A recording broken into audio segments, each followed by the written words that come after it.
Oh, that just looks terrible. I think it's just one big blurry bludge now.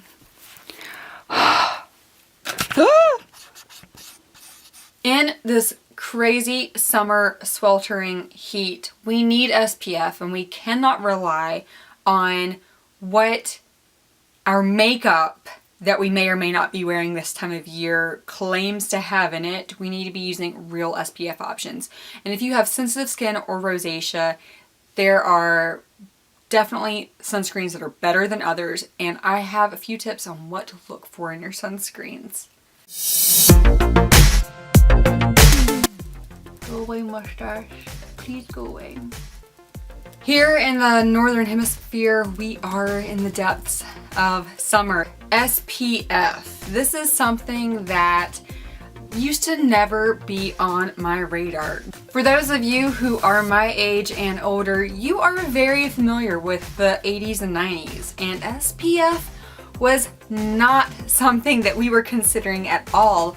We were truly looking to toast ourselves. You know, also, if you're my age, not only do you remember how the 80s and 90s were all about getting that tan, but you'll also know that that probably means you are headed toward 40 or over 40, and holy pajamas, why?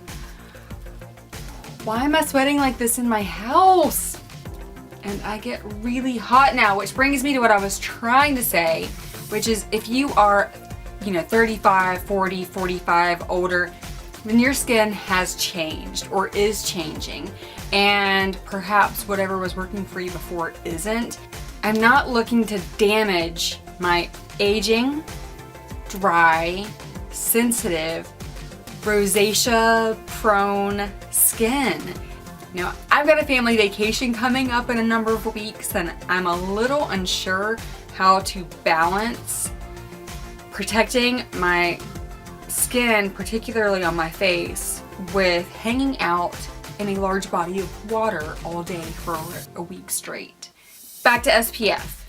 I don't wear a full face of foundation. I find that to be uncomfortable and problematic, and in southern sweaty humidity, there is nothing pleasant about having your face run down your body. Ugh. So, I use very little makeup this time of year, and I'm sure I'm not alone. A lot of you real women and men are doing the same thing and really cutting back on your makeup looks. Even right now, I am testing waterproof mascaras, and I have eyelash mascara smudge marks all over this lid right here, just from a little bit of sweat and humidity. I haven't swam, I haven't even sweated much, I haven't worked out, I haven't been outside, and this mascara fails. So we'll get to that in a video soon, but for now, for those of you who do wear a full face of foundation and makeup, I know a lot of foundation and concealers have SPF in them, and I am not a fan of that for two reasons. Number one, it's usually the chemical SPFs, which aren't necessarily great for my skin, and they are terrible for bodies of water. Hawaii has officially banned them, and with rosacea or sensitive skin, you should be using a mineral sunscreen for sure, no doubt about it. And on top of that, the amount of foundation you have to put on your skin to actually get that level of SPF is crazy. So unless you are caking on, and I mean just like really doing a full beat of thick foundation, you're not even gonna get that SPF 15 that it claims, which is why you need to be using another SPF. And if you're like me and you're not doing the foundation, like I have rambled too much about now, and I am here to show you what those options are. Well, first I'm going to start with the simple fact that you need to be looking for mineral sunscreens. That means you're looking for titanium dioxide and zinc oxide. Most of the mineral sunscreens will say on the front, mineral protection, and on the back it will tell you which one, if not both, of those two that it contains, as well as the percentage of the active ingredient. I will also say over the last couple years, we used Honest SPF, the Jessica Alba brand, and I really wanted to like it because I like her, I like the whole mission behind the Honest Baby company, and the sunscreen didn't really work that well for us. Mark and I both used it, and Mark definitely said himself that he didn't feel like it really did very much, maybe a minor bit at protecting him from the sun. And then there's Neutrogena, and everyone thinks, oh, skincare, use Neutrogena. Don't use Neutrogena. I am not an advocate of that company, and while they may have some things that people like, I think Neutrogena is like Dunkin' Donuts coffee. It seems great if you have very little experience with anything else. It's like the best of the evils. Neutrogena's stuff was crap. Their ingredient list was crap. Their SPF was chemical. I did find some other brands though. First things first, let's go with Blue Lizard. This is SPF 30. I got this at either Walmart or Target. I will throw a link down in the description box to where I got this so that you can have that information. Blue Lizard Australian Sunscreen, SPF 30, Broad Spectrum SPF 30, UVA, UVB protection, no parabens, no fragrances, titanium dioxide and zinc oxide formula, and it says baby at the bottom. I do believe that I saw more than this option from Blue Lizard when I was looking at the store, but the baby one is the only one that didn't have the Oxybenzone or whatever it's called, chemical SPF in it. This has 5% of titanium dioxide and 10% of zinc oxide. It does go on super white. Let's shake it up, put a little on. Back in there. All right. This is your classic surfer boy look you're gonna get. You can smush it into your skin okay, but you're still gonna have a white cast. And I know this from last year because I used it a bit and my husband used it a bit. It also has a little bit of an oily kind of feel to it. And it smells less like SPF and more like lotion. I felt really great about this until last weekend. We were going out to the lake together. My husband was like, we need something that's sweat proof. And I was like, surely this is. And he's like, it does not say that on the bottle. And I thought, so why would you make an SPF that isn't sweat proof? And so to prove him wrong, I'm like, well, I'm sure on the back it says that. And I got to use a water resistant sunscreen if swimming or sweating. So apparently Blue Lizard does not believe that babies will be sweating who are using this, and that parents who put this on their babies, you know, I mean, babies do sweat, not as profusely as I do. If you're just gonna sit and look pretty on a sunny day that has a nice breeze and low humidity, this might be a great bet for you.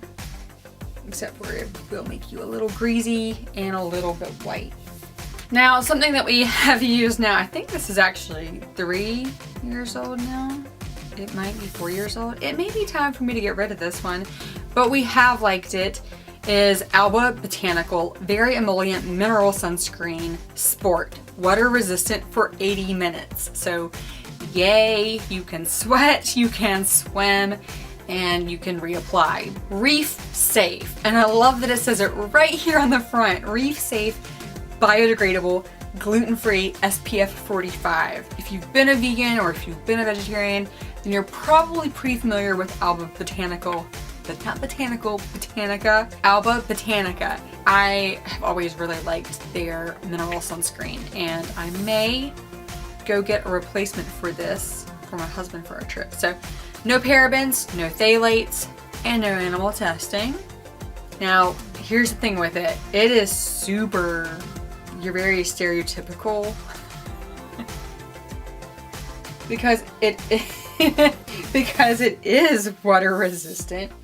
Up here is where I put the Australian Blue Lizard, and here is the Alba Botanica. It smells very much like natural sunscreen. It actually kind of smells nice.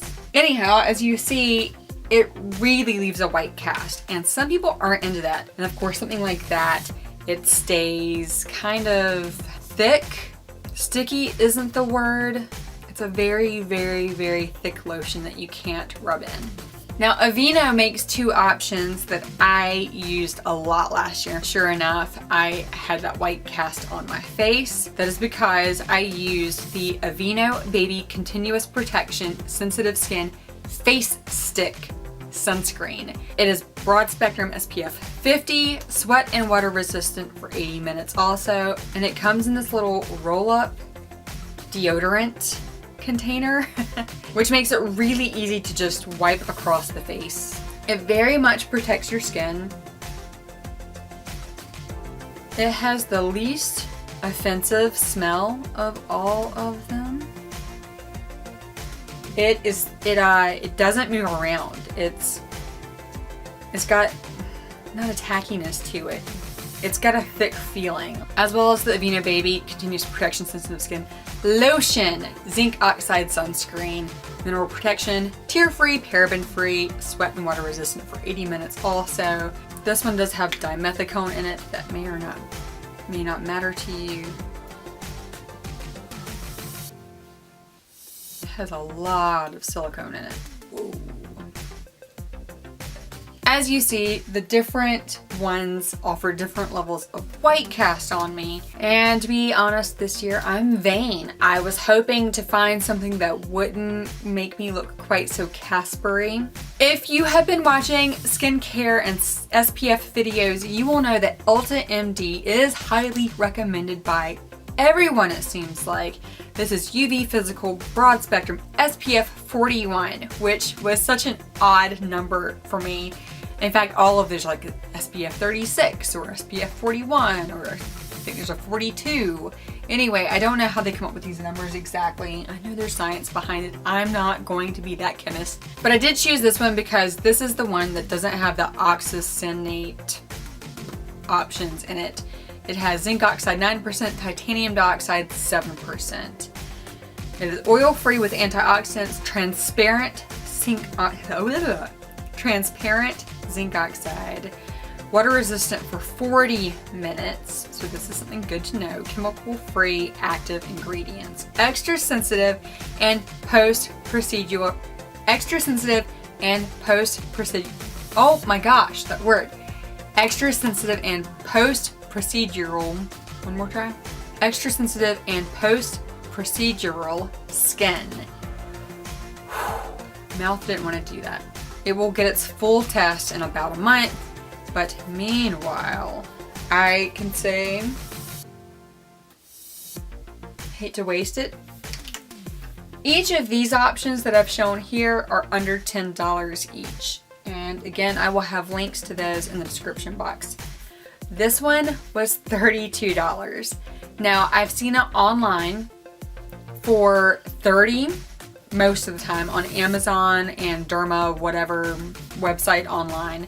And I've seen it drop down to $24 on Amazon. And as you see here, it is tan. It's the only color it comes in. They don't have it for our fairer sisters and they don't have it for our darker sisters. This has kind of a tan look to it, and it does, when I first apply it, I feel like I can see a little bit of white cast there in the beginning. But after it dries for a few minutes, I couldn't notice it at all. So I'm looking forward to using it very much like a BB cream. You know, if you have darker skin, if you know of any BB creams and SPFs that do really well for our brothers and sisters with melanin, please leave a comment below.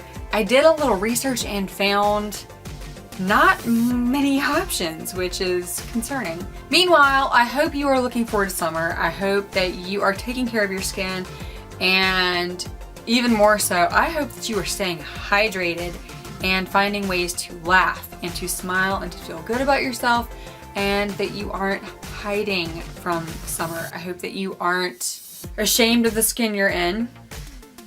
Or if you are ashamed of the skin you're in, kind of like I am right now, I'm having some body positivity difficulties in my life at this point, that you still can feel radical body self-acceptance,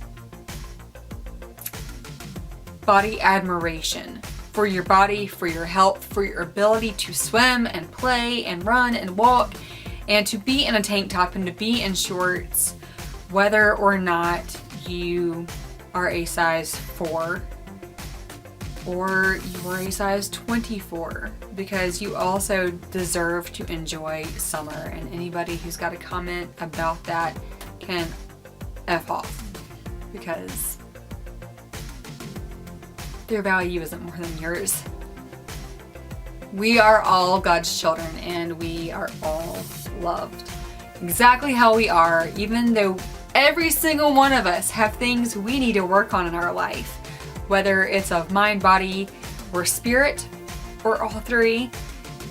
We are still loved exactly how we are. So get out there, enjoy summer. Let me know what your summer plans are, what your favorite SPF is, and let's get our bodies rocking, and let's get to summer partying. So I love you. God bless you.